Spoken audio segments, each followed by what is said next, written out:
Un des domaines qui découle directement des probabilités est celui de la théorie de l'information. Le but du cours, ce n'est pas d'étudier à fond la théorie de l'information. Il y a des cours entiers qui se donnent là-dessus, mais de voir, je dirais, les principaux tenants et aboutissants. Donc, quand on parle de théorie de l'information, essentiellement, ce dont on parle, c'est ce qu'on appelle l'information nécessaire pour encoder des messages. OK? Donc, par exemple, quelle est la quantité minimale de bits nécessaire pour encoder un message sans perte d'information?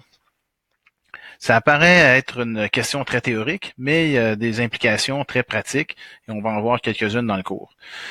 Mais pour répondre à cette question-là, de la quantité d'informations nécessaire pour encoder un message, il faut s'attarder à une notion qui est peu intuitive, celui de l'information associée à une variable aléatoire. Donc, qu'est-ce qu'on veut dire par là? Si j'ai une certaine... Donc déjà, on va voir quelques exemples dans le cours, mais en présentation magistrale. Mais ce qu'on appelle I, qui est l'information associée à une variable aléatoire X, qu'est-ce que c'est? Ça nous dit dans quelle mesure X, bon, X est une réalisation, c'est un événement qui s'est produit, et on veut savoir est-ce que cet événement-là est très informatif sur quelque chose, une situation. Donc, par exemple, si je vous dis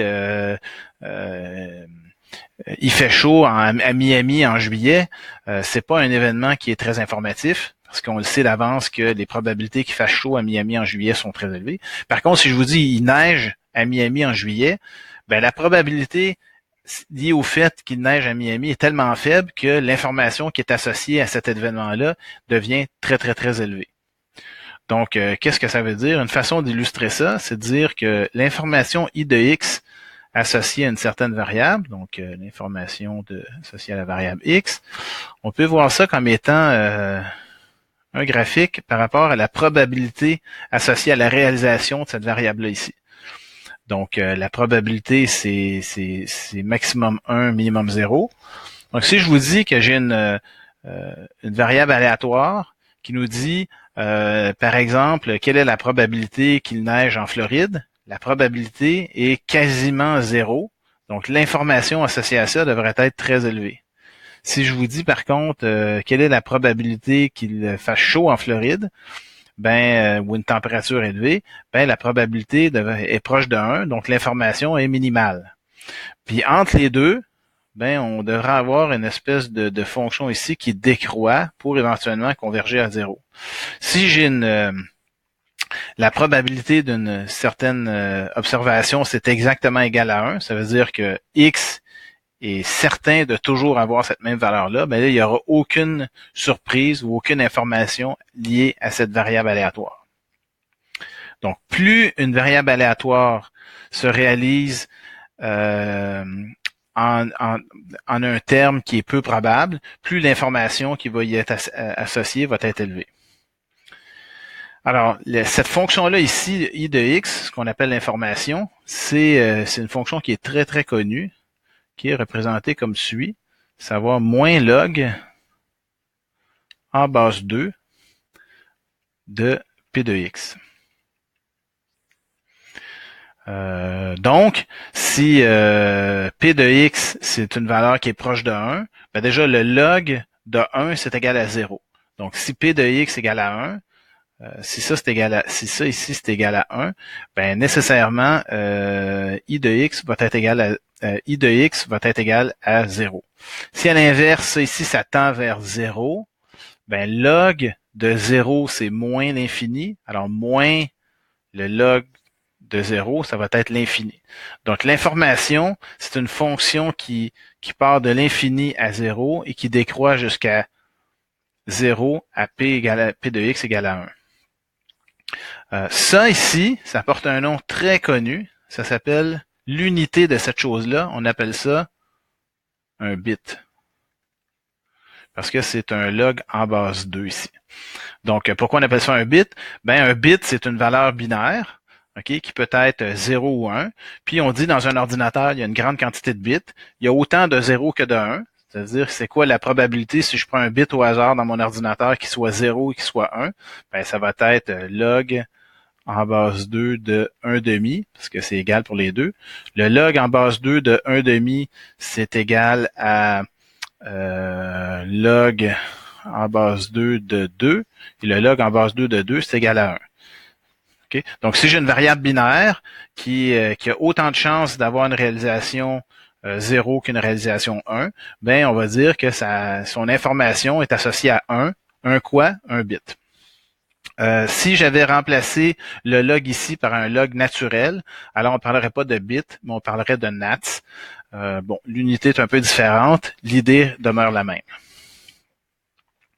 Donc, une des choses qu'on voit souvent en théorie de l'information, c'est le fameux codage de Huffman. Quand vous zippez un fichier en format zip, c'est quelque chose qui s'appuie, c'est un algorithme qui s'appuie sur le codage de Huffman.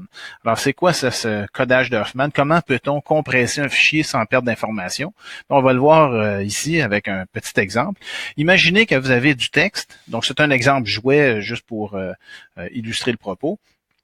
Donc, imaginez que vous avez du texte et le texte est écrit avec 4 caractères différents. Donc, un vrai cas de figure plus réaliste, il y aurait au moins une centaine de caractères, hein, si on inclut les virgules, les points d'exclamation, minuscules, majuscules, les chiffres. Mais bon, ici, juste pour faire plus simple, on va supposer qu'on a 4 caractères et que dans notre texte, il y a certains caractères qui sont plus fréquents que d'autres. Ce qui est le cas d'ailleurs en français. Un E est beaucoup plus fréquent qu'un K ou un Z, par exemple. Donc, on a certains caractères qui sont plus fréquents que d'autres. Le codage de Huffman va faire quoi? Il va mettre plus de bits associés aux caractères les moins fréquents et moins de bits aux caractères les plus fréquents. Alors, voyons comment ça procède et comment on peut éventuellement compresser et utiliser moins de bits. Donc, pour ce faire, le codage de Huffman va créer un arbre binaire, en regroupant ensemble de façon successive les caractères de probabilité les plus faibles. Donc, les deux caractères ici qui avaient les plus faibles probabilités, il y avait B et puis il y avait C. Donc ici, B et C. Et donc 5%, 20%. Alors, si je vais dans le texte, j'ai 25% de chance, si je prends un caractère au hasard, qu'il soit B ou qu'il soit C. C'est ce que cette représentation représente là ici. Donc, on a ici 25% d'avoir BC, 35 et 40%. Alors, je vais regrouper ce nœud-là ici avec le nœud associé à la lettre D. Donc là, ici, ça va me donner ce groupe-là ici de 3 caractères est associé à une probabilité de 60%, c'est-à-dire que si je vais dans le texte, j'ai 60% de chance, si je prends un caractère au hasard, que ça soit B, C ou D. Et à la fin, je vais prendre le dernier caractère qui est 1. Donc ici, j'ai 1.0, ça veut dire que ça, c'est le cas trivial, c'est-à-dire que si je vais dans le texte, j'ai 100% de chance, si je prends un caractère au hasard, qu'il soit A, B, C ou D, ce qui est tout à fait normal et logique. Or, comme ça, c'est un arbre binaire, ben, chaque embranchement associé à chaque nœud sera associé au caractère 0 ou au caractère 1. Si je vais à gauche, c'est 0. Si je vais à droite, c'est 1. Donc, pour encoder le caractère A ici, je vais utiliser le bit 0. Donc, le caractère 0 est ici. Si je veux encoder le caractère B, je vais prendre 1, 0, 0. Donc 1, 0, 0. Donc, le code est associé à ça ici. Et j'ai 5% de chance d'observer B dans mon texte. Si je veux avoir le caractère C, ça va être 1, 0, 1, qui est représenté ici. Et puis, si je veux encoder le caractère D, ça va être 1 et 1, donc 2 bits. Alors, qu'est-ce que j'ai fait ici? Je me suis créé une table, OK? Et cette table-là ici nous dit le symbole associé, le code, donc le code A, c'est 1 bit, qui est le bit 0. Le code B, c'est 3 bits. Le code C, c'est 3 bits. Et le code D, c'est 2 bits, 1, 1. Et à la fin, on a les probabilités qui y sont associées. Donc, si je reviens dans mon texte et je veux savoir, en prenant un code comme celui-ci, ça me prend combien de bits en moyenne pour encoder un caractère, ben ça se calcule assez facilement. J'ai un code où 40% du temps, OK, j'ai ici, 40% du temps, j'ai 1 bit. 5% du temps, j'ai 3 bits. 20% du temps, j'ai 3 bits. Et 35% du temps, j'ai 2 bits. Donc, j'ai mis plus de bits sur les caractères qui étaient les moins fréquents. et moins de bits sur les caractères qui étaient les plus fréquents. Et si vous calculez ça ici, 0.4 fois 1 plus 0.05 fois 3, etc., ça va donner 1.85 bits. Donc, en moyenne, vous avez utilisé 1.85 bits. Donc, intuitivement, si vous n'aviez pas fait ça, vous seriez probablement associé un nombre de bits égal partout, comme par exemple 00, 01, 1, 0 et 1, 1, par exemple. Donc, si vous aviez fait ça ici, vous auriez encodé votre texte avec un nombre total de 2 bits en moyenne. Donc ici, en prenant un codage d'Huffman, on a réduit la quantité d'informations. Donc, on a réduit la quantité de bits, excusez-moi, sans réduire la quantité d'informations. On a maintenant 1.85 bits. C'est pour ça d'ailleurs qu'un fichier zip est capable de compresser un fichier sans aucune perte d'information. Donc, ce qu'on a fait ici, OK, le codage d'Huffman nous permet d'approximer une chose qui s'appelle l'entropie. OK, donc c'est quoi l'entropie? Ben, l'entropie, c'est ni plus ni moins un calcul comme celui-ci, qui est le suivant. Donc, c'est la somme de toutes les probabilités. Ça, c'est l'information associée à X. OK? Donc, ça veut dire que ça ici, si on se souvient, c'est tout ça ici, c'est l'espérance mathématique de I de X. De moins I de X. Excusez-moi, il y a pas de moins. Le moins est inclus dans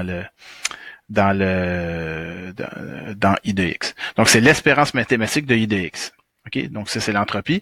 Et si on fait le calcul, comme on fait pour arriver à 1.739 bits, ben, on déroule cette équation-là ici. Alors, on avait dit qu'on avait 0.4 associé au premier caractère fois le log en base 2 de 0.4 plus 0.05 fois le log en base 2 de 0.05 plus 0.2 fois le log en base 2 de 0.2 0.2 plus 0.35 fois le log en base 2 de 0.35. Et si vous calculez ça ensemble, vous calculez tout ça, ça va vous donner 1.739 bits, ce qui est la quantité mathématique minimale de bits requise pour encoder un signal comme celui-ci sans aucune perte d'information. Donc, c'est sûr qu'il y a moyen de compresser encore davantage, mais on va devoir payer une perte d'information. Par exemple, le standard JPEG, JPG, c'est un standard de compression de fichiers, en particulier des images, avec perte d'information. Mais si on veut perdre aucune information, le mieux qu'on puisse faire dans un cas de figure comme celui-ci, c'est d'utiliser 1.739 bits en moyenne. Donc, voici un autre exemple. Donc, imaginez qu'on a un texte qui possède 8 caractères différents. Ben, si chaque caractère a une probabilité égale de se retrouver, donc 1/8, ça ici c'est 1/8, ben, l'entropie qui est associée à ça, c'est, on peut faire le calcul, 1/8 fois le log de 1/8, 8 fois, ben, ça nous donne 3 bits. OK? Ce qui est logique. On a 8 caractères différents codés. Ça prend 3 bits pour représenter, minimalement, pour représenter ces 8 caractères. Par contre, si ces caractères-là ici sont pas de probabilité égale, ça veut dire que si j'ai un texte dans lequel, ou enfin une chaîne de caractères dans lequel A est beaucoup plus fréquent que d'autres caractères ici. Par exemple, A, c'est 1/2. Donc, ça veut dire qu'un caractère sur 2, c'est le caractère A, puis un caractère sur 4, c'est le caractère B. Donc, A et B, juste mis ces deux-là ensemble, c'est 75% de tous les caractères. Donc, si on calcule l'entropie, on voit que on peut presque encoder notre message avec 2 bits. Donc, 2.06. Donc, en d'autres mots, ce que ça dit que plus j'ai une distribution qui est uniforme, comme la page précédente, donc plus ma distribution est uniforme, plus j'ai besoin d'une grande quantité de bits pour encoder un signal, et plus j'ai une distribution qui est non uniforme, c'est-à-dire qu'il y a des valeurs très élevées pour certaines observations et très faibles pour les autres, ben moins je vais avoir besoin de bits pour l'encoder. Et à la limite, ça serait par exemple que A ça soit une grande probabilité, en fait une probabilité de 1, puis tous les autres ici auraient une probabilité de 0, OK? de 0. Donc, si j'avais ça ici, donc une probabilité de 1 pour A et 0 pour le reste, ben j'aurais quoi? J'aurais une entropie de 0. J'aurais besoin de 0 bits parce que je le sais d'avance que ce que mon signal va contenir, c'est uniquement une séquence de A. Donc, il n'y a aucune information associée à ça. Donc, l'entropie, c'est l'équation qui est la suivante. Je vous rappelle, l'entropie, c'est l'espérance mathématique de log en base 2 de P de x. OK? Et ça, c'est ça ici, moins log en base 2 de P de x. Et ça, c'est l'information. I de x. Une autre chose qu'on voit souvent en théorie de l'information, mais également en technique d'apprentissage, c'est comment faire pour calculer la distance entre deux densités de probabilité. Donc, vous avez P de x et Q de x, par exemple, et vous voulez savoir dans quelle mesure P de x est proche de Q de x. Ça pourrait, par exemple, P de x et Q de x peuvent être deux gaussiennes, mais qui sont décalées l'une par rapport à l'autre. Vous voulez savoir dans quelle mesure P de x et Q de x sont différents, ou encore P de x et Q de x peuvent être deux distributions vraiment quelconques. Donc, une des choses qui est souvent utilisée, c'est la divergence de Kullback-Leibler, ou la divergence KL, souvent comme on l'appelle. Et en fait, ce que ça mesure, c'est le nombre de bits additionnels qu'on a besoin d'utiliser pour encoder un signal si Q de x est sous-optimal. Donc, on va voir en classe un cas de figure comme celui-ci. Mais en gros, ça ici, c'est le calcul de l'entropie. Ça, c'est l'entropie telle qu'on l'a vu. OK? Puis ça, c'est une autre mesure d'entropie, mais c'est l'entropie quand on prend l'espérance mathématique par rapport à P de x, mais pour l'information associée à Q de x. Donc, c'est comme si on avait pris Q de x pour encoder une chaîne de caractères issue de P de x. On voulait savoir, en moyenne, la quantité de bits utilisée, dans quelle mesure cette quantité-là est plus grande que celle utilisée par la vraie entropie. Mais au final, ça donne cette distribution-là ici. Donc, si vous allez dans tous les bons livres de mathématiques ou de théorie de l'information et que vous le regardez pour la distance de la KL divergence, ben vous trouverez la représentation comme celle-ci. Dans un cas discret, si ça avait été dans un cas continu, ça ici, ça aurait été remplacé par une intégrale par rapport à x.